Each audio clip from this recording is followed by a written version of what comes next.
하나님께서 영광 받으신 줄 믿습니다. 보람자매에게 참 고민이 많을 것 같아요.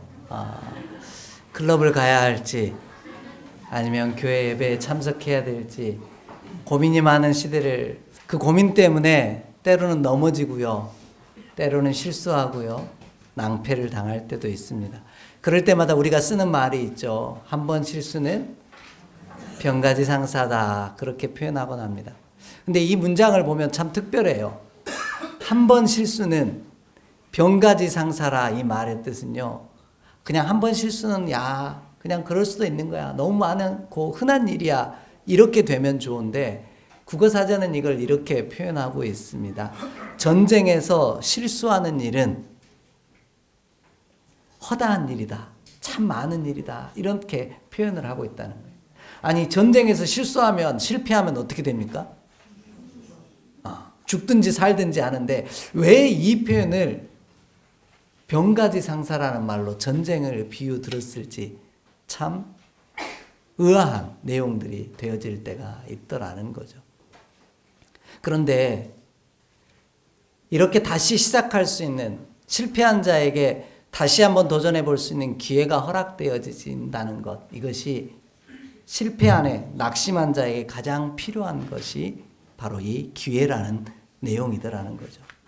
기회가 다시 주어진다면 새로운 삶을 다시 시작할 수 있는 힘들이 우리 가운데 허락되기 때문입니다. 그런데 이 사회는요, 우리 가운데 한 번 실패하면 어떻게 바라봅니까? 더 이상 소망이 없는 자처럼, 더 이상 희망이 없는 자처럼, 저 사람은 안 돼, 저 사람은 다시는 기회를 주어서는 안 돼 라고 이야기할 때가 많이 있더라는 거죠. 이런 사람에게, 이런 이들에게 다시 한번 도전해 볼 수 있는 기회를 얻게 해주는 사람, 그런 사람이 저와 여러분이었으면 하는 간절한 바람이 있습니다. 그렇게 살다 가신 한 분이 있어요. 바나바라고 하는 믿음의 사람인데요. 바나바라고 하는 믿음의 종이 오늘 3가지 정도로 실패하고 낙심하여서 실수한 인생 가운데 다시 살 수 있는 기회를 제공해 줬던 사람의 내용이 있습니다. 그 첫 번째가 뭐냐면, 가르쳐주고 전파함으로 그에게 새로운 기회를, 다시 살 수 있는 기회를 제공했다라는 거예요. 식민지를 지배하는 나라들이요, 식민지 지배를 받는 나라에게 계속해서 행하는 일이 한 가지가 있습니다. 그들이 성장해서 잘 살게 되어서 식민지 지배를 하고 있는 이 나라에 대들지 않기 위해서 안 하는 게 한 가지 있어요. 그게 뭔지 아십니까? 우리 일제시대 때도 그랬거든요. 언어를 없애고요, 가르치지를 않습니다. 또 전파하고 가르쳐서 배우게 하지를, 배움의 기회를 제공하지 않더라는 거예요. 배움을 통해서 기회가 주어지면 이전과는 다른 삶을 살 수 있는 상황들이 벌어지기 때문에 아예 가르치지 않으려고 하고요, 배우지 않는 그런 과정을 갖게 되어지죠. 한국 사회가 이만큼 발전하게 되어지고 변화를 꿈꿀 수 있었던, 세계적으로 평가하는 평가의 기준 중에 하나가 바로 한국이 이렇게 발전할 수 있는 이유는 배움에 있었다, 이렇게 이야기를 합니다. 우리는 부모님들이 그래서 밥 팔고 논 팔고 소 팔아서 우리의 자녀들을 가르치고 배움의 기회를 줬던 경험들이 있죠. 그러면서 부모님들이 늘 하는 얘기가 있어요. 뭐라고 얘기하냐면, 그렇게 공부를 가르치는 이유는, 가르치고 전파해 주는 이유는, 배움의 기회를 제공해 주는 이유는 너도 자라서 누구처럼? 나처럼은 살지 않았으면 좋겠다 라는 바람 때문에 가르치고 배우는 일에 모든 것을 투자해서 가르치곤 합니다. 이 배우고 가르치는 방법을 통해서 내가 이전과는 다른 새로운 삶을 살 수 있는 은혜가 주어지기 때문이더라는 거죠. 이처럼 배우고 가르쳐 줄 때 우리는 새로운 삶을 살 수가 있어요. 바나바가 오늘 말씀을 쫓아가면 믿음의 지체들에게 가르치고 전파했다, 그렇게 이야기합니다. 그 말은 예수님께서 우리 가운데서 주신 3대 사역을 볼 수 있는데요, 가르치고 전파하며 치유하는 일을 하십니다. 그로 인해서 우리가 다시 살게 하시는 놀라운 역사를 이루게 되어지더라는 거죠. 저에게도 이렇게 가르침이 전혀 새로운 삶을 살게 해줬던 중요한 사건 한 가지가 있습니다. 제가 늘 다른 분들과 만나면 뭐 좋아하세요? 라고 물으면 제가 못 먹는 건 세 가지밖에 없습니다. 이렇게 얘기하곤 합니다. 첫 번째가 없어서 못 먹고요. 두 번째가 안 줘서 못 먹고요. 세 번째가 어떻게 먹는지를 몰라서도 못 먹습니다. 이거 외에는 제가 다 먹습니다. 이렇게 표현하거든요. 그러면 오늘 그 세 가지 내용 중에서 제가 세 번째 이야기를 좀 하려고 그래요. 한 믿음의 청년과 함께 만나서 이야기할 일이 있어서 식당을 찾다가 주변에 식당이 별로 없어서 하나의 식당을 봤어요. 광고하면 안 되니까. 멈기 뭐 이렇게 이런 떡볶이 전문점이 있었어요. 먼기 뭐 이런 거기를 가서 식사를 하게 됐어요. 같이 청년하고 이야기하면서 앉아서 식사를 하려고 딱 들어갔더니 테이블을 안내하면서 그분이 이렇게 얘기를 해요. 두 분 오셨어요? 그러니까 네, 두 분입니다. 두 사람 왔어요. 그랬더니 자리에 앉으라고 하더니 대뜸 접시만 한 4개인가 5개를 갖다 주는 거예요. 그래가지고 제가 당황스러워서 그 직원을 쳐다봤어요. 그랬더니 그 직원이 저를 쳐다보면서 하는 말이 이거였어요. 처음 오셨어요? 그래서 처음 왔다고. 그랬더니 하나하나 설명해 주는 거예요. 이 그릇은 소스 그릇이고요. 이 그릇은 앞접시고요. 이 그릇은 내용물 갖다가 담으셔가지고 앞에 있는 접시에 끓여서 드시면 됩니다. 그렇게 이야기를 하더라고요.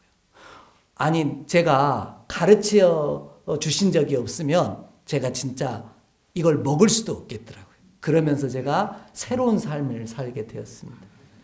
먼기라는 전문점에 가서 떡볶이를 먹었으니까요. 지난주에 우리 교회 친구들이 비전 트립을 위한 음식 바자회 하는데 제가 떡볶이를 사 먹으면서 제가 우리 친구들한테 막 뭐라 한 적이 있습니다. 이것들이 떡집 아들한테 떡을 판다고. 제가 떡집 아들이거든요. 근데 잘 먹지도 않는 떡을 그 녀석들이 저한테 팔더라는 거예요. 근데 그 먼기라는 집에 가서도 제가 배우지 못했으면 가르쳐주지 않았으면 이런 떡볶이가 있다는 걸 제가 알지 못했을 거라는 거죠. 이렇게 만들어 먹을 수 있는 것이 있다는 것을 제가 알지 못했다라는 거예요. 그래서 새로운 삶을 살 수 없었을 거예요. 그런데 오늘 가르침이 있고 배움이 있으니까 뭐예요? 새로운 삶을 살게 되어지더라는 거죠. 떡볶이도 만들어 먹을 줄 아는 떡집 아들이 떡을 사서 먹게 되어지는 그런 삶도 살게 되더라는 거죠. 오늘 예수님께서도 우리에게 오셔서 가르치고 전파하고 또 치유하신 것처럼 그래서 우리를 새로운 삶을 살게 했던 것처럼 바나바라고 하는 믿음의 종도 그렇게 우리에게 가르치고 전파함으로 새로운 삶을 살게 해 주었다라는 거죠. 그것이 실패하고 좌절해서 소망이 없는 자에게 다시 살 수 있는 기회를 제공받는 축복의 사건이 되었다라는 겁니다. 오늘 우리 모두도 그렇게 하나님께서 가르침을 받고 훈련을 통해 나를 하나님 안에서 새로운 사람으로 바꿔 놓으셨기에 우리도 우리의 곁에 있는 사랑하는 이들을 그렇게 새로운 기회를 제공해 줄 수 있도록 가르치고 전파하는 그리고 약한 것들을 고쳐주는 저와 여러분이 되었으면 참 좋겠습니다. 바나바가 기회를 제공해 줄 수 있는 실패한 자에게 다시금 기회를 제공해 줬던 두 번째 방법이 있는데요. 그게 뭐냐면 다시 찾아가서 돌아보았다라는 겁니다. 오늘 이야기 속에 보면은 바울이 바나바를 향해서 이렇게 이야기를 합니다. 주의 말씀을 전한 각성으로 다시 가서 형제들이 어떠한가 방문하자 이렇게 표현하고 있어요. 한 번 전하고 끝난 게 아니라 뭐라고요? 다시 가서. 이 말은 무슨 뜻이죠? 한 번 갔던 곳이라는 거예요. 한 번 가르쳐주고 전파해주면 그걸로 끝나지 않는다라는 거예요. 오늘 이 바나바는 다시 살 수 있는 기회를 제공하기 위해서 그 복음을 가르치고 전파했던 곳에 다시 찾아갔다라는 거예요. 그래서 그들을 돌아보고 살펴보았다라는 거죠. 이것을 우리는 양육이라고 이야기를 합니다. 혹시 다니엘의 법칙이라고 아십니까? 지난주 말씀도 기억이 돌아서면 안 나요. 그죠? 오늘 말씀을 나눈 것도요. 집에 딱 끝나고 식사하는 순간 거의 기억에서 사라질 거예요. 왜냐하면 다니엘의 법칙을 따르면요. 이거는 잊혀질 수밖에 없습니다. 다니엘 법칙이 뭐냐면 21번의 법칙이라고도 하는데요. 사람이 어떤 내용을 기억하기 위해서는요, 배운 것을 끝까지 기억하기 위해서는 21번을 똑같이 봐야 하더라는 거예요. 근데 우리는 매주 말씀을 뭐예요? 새로운 이야기를 듣습니다. 그러니 기억이 안 나는 게 당연하다는 거예요. 몇 번은 들어야 되는데 21번은 똑같은 걸 들어야 되는데. 그런데 예를 들면 이런 거예요. 제가 4주 동안 똑같은 말씀을 전했다고 치겠습니다. 그럼 여러분들이 뭐라고 하실 것 같으세요?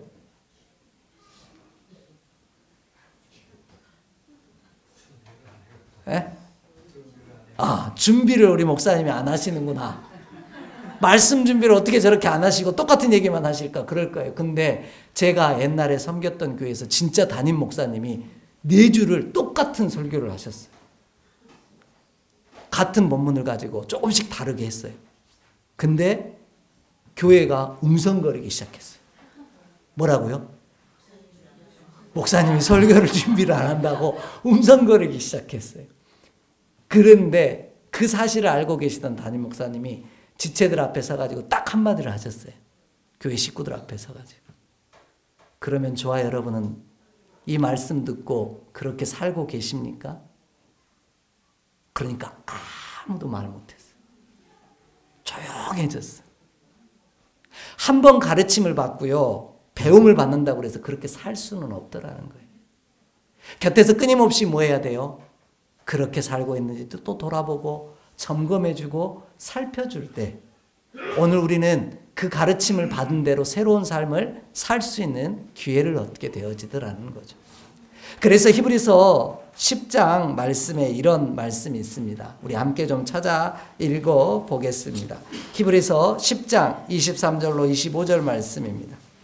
또 약속하신 이는 미쁘시니 우리가 믿는 도리의 소망을 움직이지 말며 굳게 잡고 서로 돌아보아 사랑과 선행을 격려하며 모이기를 패하는 어떤 사람들이 습관과 같이 하지 말고 오직 권하여 그날이 가까움을 볼수록 더욱 그리하자. 아멘. 말씀의 내용을 보면 이렇게 나와요. 약속하신 하나님은 미쁘시다는 거예요. 성실하시다라는 거예요. 변함이 없으시다는 거예요. 그래서 그분은 안에서 서로를 돌아보고 사랑과 선행으로 뭐하라고요? 서로를 격려하라고 이야기합니다. 그것이 새로운 삶을 살 수 있는 기회가 되어지기 때문이더라는 거죠. 마지막 25절을 보면 오직 권하여 라고 되어 있는데, 권한다는 건 무슨 뜻이냐면 권면한다는 뜻이에요. 그러니까 가르쳐주고 배우게 해놓고 그냥 내두는 게 아니라, 내버려 두는 것이 아니라 우리가 뭐 하는 거예요? 또 돌아보고 또 선행으로 격려하고 사랑으로 권면할 때 그가 새로운 삶을, 새로운 시작을 열어갈 수 있는 기회가 허락되어지더라는 거죠. 예수님께서 우리 곁에 찾아오셔서 그렇게 제자들 곁에서 은혜를 주셨습니다. 베드로의 삶, 수제자지만 끊임없이 예수님의 말씀대로, 가르침대로 못 살았거든요. 그때마다 예수님께서 그를 3년이라고 하는 시간 동안 같이 동행하면서 돌아보면서 살피면서 권면하면서 그에게 새로운 삶을 살 수 있는 기회를 제공하셨다라는 거죠. 오늘 우리에게도 같은 은혜를 주셨습니다. 그러기에 오늘 내 곁에 사랑하는 이들에게도 찾아가서 그들과 함께 살아가며 돌아보고 살핌으로 말미암아 권하고 권면함으로 인해서 하나님 안에서 새로운 삶을 살 수 있는, 실패한 인생에 다시 도전하고 기회를 얻는 삶을 나누어가는 우리가 되었으면 좋겠습니다. 혹시 제가 지금 이야기하는 사람들의 이름을 아실지 모르겠어요. 황용식, 강종렬, 노규태, 제시카, 회장님. 다들 너무 거룩하셔서 잘 모르시나 보구나. 마지막 힌트를 드립니다. 동백이. 동백꽃 필 무렵이라고 하는 드라마를 안 보시나 보네요. 요즘에 완전 뜨는 드라마였는데, KBS에서 했던 드라마였는데 저도 인터넷에도 보고 저게 도대체 뭔가 하고 봤던 부분이 있습니다. 근데 그 동백꽃 필 무렵을 보면 미혼모 동백이가 등장을 합니다. 사회적 편견과 어려움 속에서 다시 시작할 수 있는 기회를 얻지 못했던 동백이가 나타나요. 그 마을이 옹산마을이라는 곳인데요. 그 옹산마을 사람들이 이 동백이라고 하는 여인에게 새로운 삶을 살 수 있는 기회를 제공을 합니다. 그런데 그들의 특징이 되게 재밌는데요. 동백이가 까불이라고 하는 사람에게 죽임을 당할 수 있을 것 같다라고 생각하니까 동네 사람들이 어떻게 하기 시작하냐면요. 매일매일 시간을 정해서 돌아가면서 동백이가 괜찮은지를 돌아봅니다. 그러면서 동백이가 어떤 삶을 사냐면 새로운 삶을 살기로 결단하고 그 도전 앞에 서는 이야기가 동백꽃 풀무렵이라고 하는 이 드라마의 내용이더라는 거죠. 오늘 저와 여러분이 한번 가르쳐 주고요. 전해 주었다고 그래서 그들이 하나님의 사람으로 살지 못합니다. 제가 그렇거든요. 저와 여러분에게 주님이 끊임없이 찾아오셔서 우리에게 또 권면하시고 또 돌아보시고 살펴주셨기에 우리가 새로운 삶을 살았던 것처럼 우리도 내 곁에 있는 사랑하는 이들에게 가르치는 것으로 끝나는 게 아니라요. 전파하는 것으로 끝나는 게 아니라요. 끊임없이 양육하고 돌보며 함께 하나님의 사람으로 다시 살 수 있는 기회를 제공해 줄 수 있는 우리 모두가 되었으면 하는 간절한 바람이 있습니다. 그러면 기회를 얻지 못한 인생이 다시 살 수 있는 기회를 얻게 하는, 새로운 삶을 시작할 수 있는 기회를 얻는 놀라운 사건이 그 인생 가운데 일어날 줄 믿습니다. 세 번째, 바나바가 이 새로운 삶을 살게 해줬던 방법이 있습니다. 그게 뭐냐면 바로 끝까지 데리고 가려고 했다라는 거죠. 말씀의 내용을 보면은 오늘 바나바가 요한이라고 하는 마가를요 데리고 복음을 전하러 가르치고 전파하려고 갑니다. 그렇게 가자고 바울에게 이야기를 해요. 그러니까 바울이 뭐라고 얘기하냐면 나는 걔하고는 같이 못 간다라고 이야기를 합니다. 이것 때문에 바나바와 바울이 갈라지는 사건이 벌어지는데, 관계가 깨어지는 상태가 벌어지는데, 왜 그럴 법도 한 게요. 바울도 사실은 실패한 인생이었지만 기회를 제공받은 사람이지 않습니까? 근데 참 칼 같은 사람이에요. 이 마가라고 하는 사람이 어떤 사람이냐면 사도행전 13장 13절을 보면 그렇게 나오는데요. 1차 선교여행을 바나바와 바울이 함께 떠나는데 수행원으로 따라갔던 사람이 누구냐면 마가라고 하는 사람이에요. 근데 그 사람이 밤빌리아에서 뭘 하게 되냐면 가다가 그냥 힘들었는지 어땠는지는 모르겠어요. 근데 이 마가라고 하는 사람이 자기 고향인 예루살렘으로 돌아가 버려요. 그 이야기가 오늘 말씀 속에 나타나는데 38절 말씀에 보면 함께 일하러 가지 않겠다라고 이야기를 하는 거죠. 왜냐하면 밤빌리아에서 자기를 떠나 돌아가 버렸기 때문에 옳지 않다라고 이야기합니다. 그런데도 바나바는 뭐라고 그래요? 이 마가를 데리고 가자라고 이야기를 합니다. 결국 둘은 갈라져서 마가를 데리고 바나바가 가르치고 전파하러 가게 되어집니다.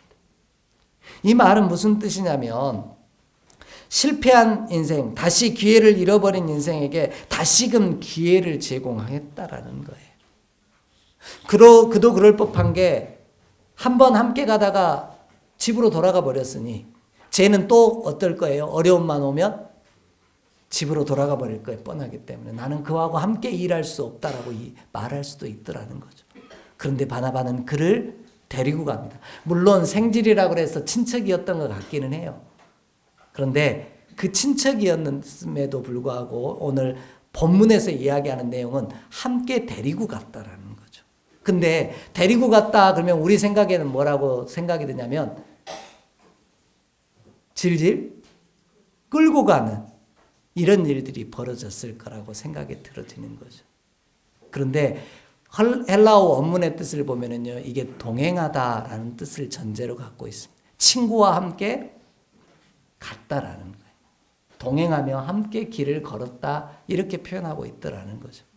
데리고 가는 게 그냥 데리고 간 게 아니라 함께 갔다라는 이야기예요. 친구로 대했다라는 거예요. 요한복음 15장에 보면은 예수님께서도 우리를 그렇게 부르시죠. 이제는 너희를 종이라 부르지 아니하고 친구라 부르리라고.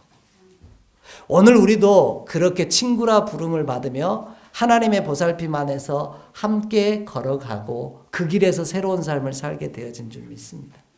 오늘 가르치는 것으로, 전파하는 것으로 끝나는 것이 아니라요, 돌보고 함께 그 길을 걸어갈 수 있는 저와 여러분이 되었으면 좋겠습니다. 요즘에는 반려견을 많이 키웁니다.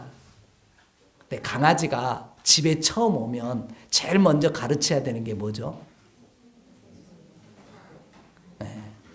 대소변을 가리는 거예요. 그럼 부모님들이 반려견을 키우는 엄마 아빠들이 하는 일이 뭐예요? 배변 매트를 깔아놓고 아이한테 뭐라고 얘기해요? 너 말이 오면 꼭 여기 와서 싸야 돼 라고 이야기합니다.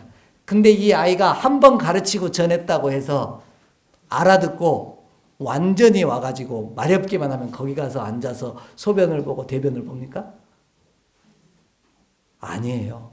침대에 쌀 때도 있고요, 의자에 쌀 때도 있고요, 거실 한바닥에 쌀 때도 있어요. 그러면 우리 그때 어떻게 합니까? 쥐업해요? 막 이야기하는 거죠. 야, 너가 이렇게 하면 되겠어. 다시 들어다가 배변 매트에다 놓고 여기서 꼭 하라고 그랬지. 이렇게 되는 거예요. 한 번 가르치고 전파했는데 알아듣고 거기만 가서 소변 보고 대변 보면 그건 천재예요. 오늘 저와 여러분도 그러잖아요. 한 번 말씀 가르쳐 주시고 전파하셨는데 그거 알아듣고 하나님의 사람으로 지금 저와 여러분이 살고 있으면 저희는 천재예요. 근데 우리는 그렇지 않다라는 거예요. 그래서 예수님도 3년이라고 하는 시간 동안 제자들을 데리고 다니면서 가르쳐주고 권면하고 위로하고 또 하나님 안에서 품어주고 다시금 기회를 제공해 주었다라는 거죠. 오늘 마가라고 하는 실패한 인생에게 다시금 기회가 제공되어짐으로 그가 새로운 삶을 살게 되어집니다. 그래서 성경이 뭐라고 이야기하냐면요, 이 마가의 삶이 완전 뒤바뀐 이야기가 골로새서 4장에 나와요. 우리 함께 좀 찾아 읽어볼게요. 골로새서 4장의 말씀입니다. 골로새서 4장 10절 말씀입니다. 나와 함께 갇힌 아리스타고와 바나바의 생질 마가와 이 마가에 대하여 내가 명을 받았음에 그가 이르거든 영접하라. 아멘. 이렇게 말하죠. 자, 뒤에 아리스타고는 빼고요, 나와 함께 갇힌 바나바의 생질 마가와 이렇게 돼 있어요.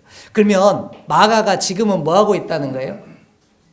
갇혀 있다는 거죠. 근데 지금 말하는 사람은 바나바가 아니라 누구예요? 바울이에요.